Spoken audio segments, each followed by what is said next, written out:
ROBRT KUBICA exclusive, F1 recovery isolation revealed by former teammate Nick Heidfeld. ROBRT KUBICA is set to make a miraculous return to F1 with Williams in 2019, 8 years after suffering catastrophic injuries that nearly ended the Pole's career. Kubica was recognized as one of the best drivers of his generation before and including partial amputation of his right arm and compound fractures to his right elbow, shoulder and leg. Nick Heidfeld, who was Kubica's teammate at BMW Sauber for 4 seasons, has revealed that the 34-year-old kept himself isolated from members of the racing community in the aftermath of his incident.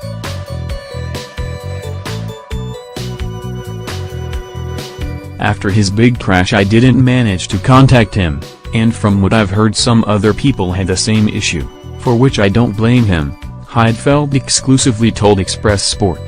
It's difficult to imagine what goes through your mind, what you feel and what pressure you have after such an incident.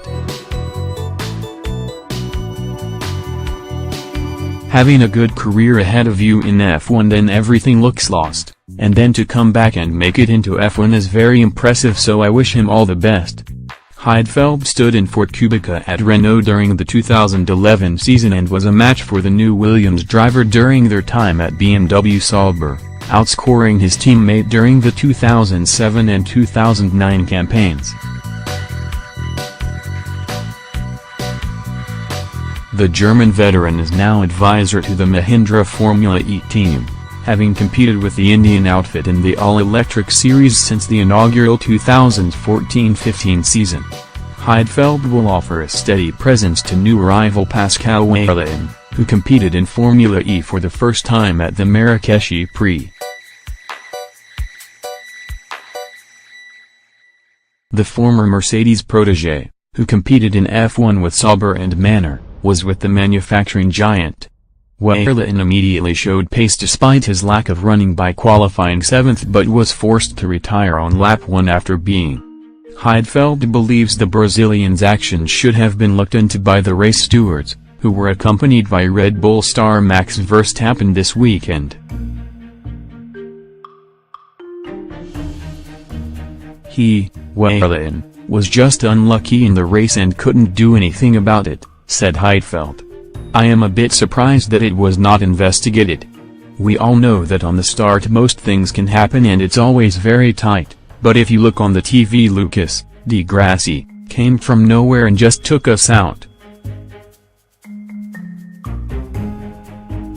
It doesn't help missing the first race in a series, so that makes it even more positive that he kept his head down, kept calm and did a very good performance in qualifying. Wehrlein's teammate Jerome D'Ambrosio enjoyed a storming afternoon, working his way up from 10th on the grid to win after the one set for a 1-2 finish. We're looking very good and leading the championship with Jerome, so that's a very positive sign, said Heidfeld.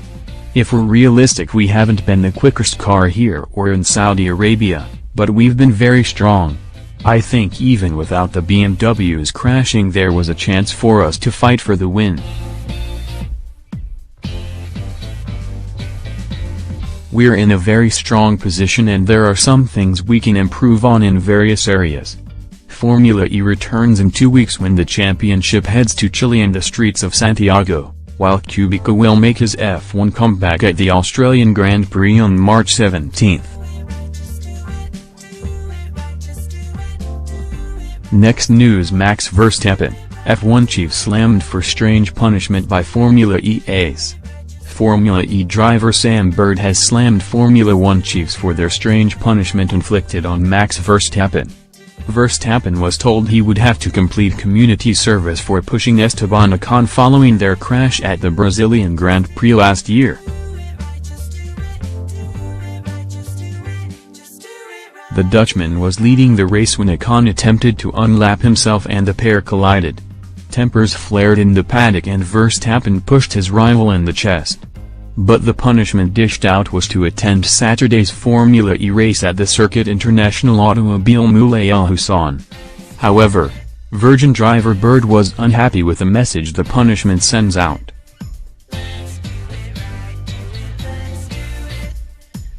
I mean, to call coming to Formula E race community service I think does Formula E a bit of an injustice, Bird said. It shouldn't be a punishment to come here. I hope he enjoyed it and I hope he will give good feedback to some of his colleagues. Meanwhile, Verstappen claims he learnt a lot from spending the day with the safety stewards.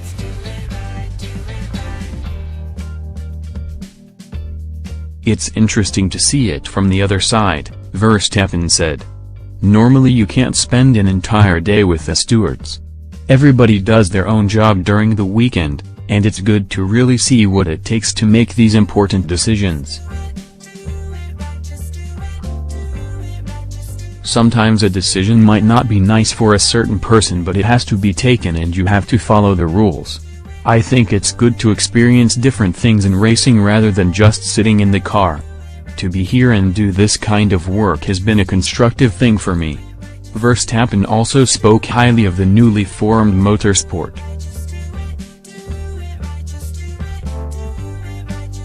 I've of course followed Formula E a bit on TV but I've never been in the paddock, and I really enjoyed the day, he added. First of all, it was a really exciting race. The championship is clearly growing and there are a lot of manufacturers here, so I think it's a cool series. Next news: Formula E 2019 highlights. D'Ambrosio wins Marrakesh Prix after BMW duo crash. Jerome D'Ambrosio kept his cool to win a frenetic Marrakesh Prix after BMW Andretti duo Antonio Felix da Costa and Alexander Sims collided while looking set for a 1-2 finish.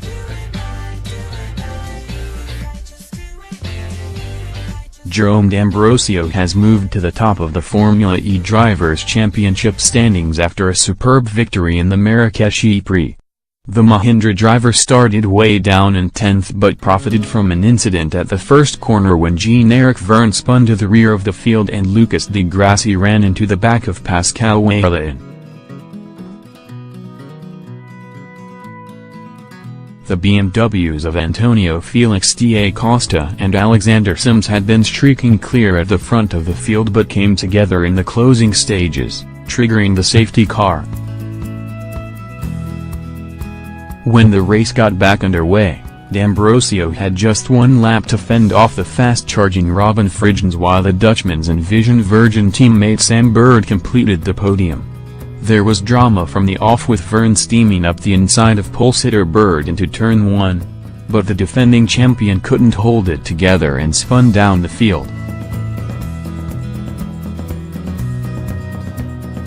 Sebastian Buemi was forced to take avoiding action and lost out badly as the rest of the pack scattered, while Sims managed to keep out of trouble and sneak up the inside. Both BMWs then proceeded to hunt down and pass Bird, going on to build a lead of over 4 seconds on the rest of the field. Da Costa looked to be cruising to a comfortable victory but came under pressure from teammate Sims with 5 laps remaining. Things came to a head when both BMWs locked up on the way into turn 7, with Da Costa unable to avoid the wall while Sims rejoined in 4th. The Brit activated his final attack mode behind the safety car and had 1 lap of extra power but was denied the final podium spot by Bird. D'Ambrosio's win puts him 12 points clear at the top of the standings, having finished 3rd at the season opener in Saudi Arabia. Vergne staged a superb recovery from the back to finish 5th ahead of Techeetah teammate Andre Lauter and Di Grassi in his damaged Audi.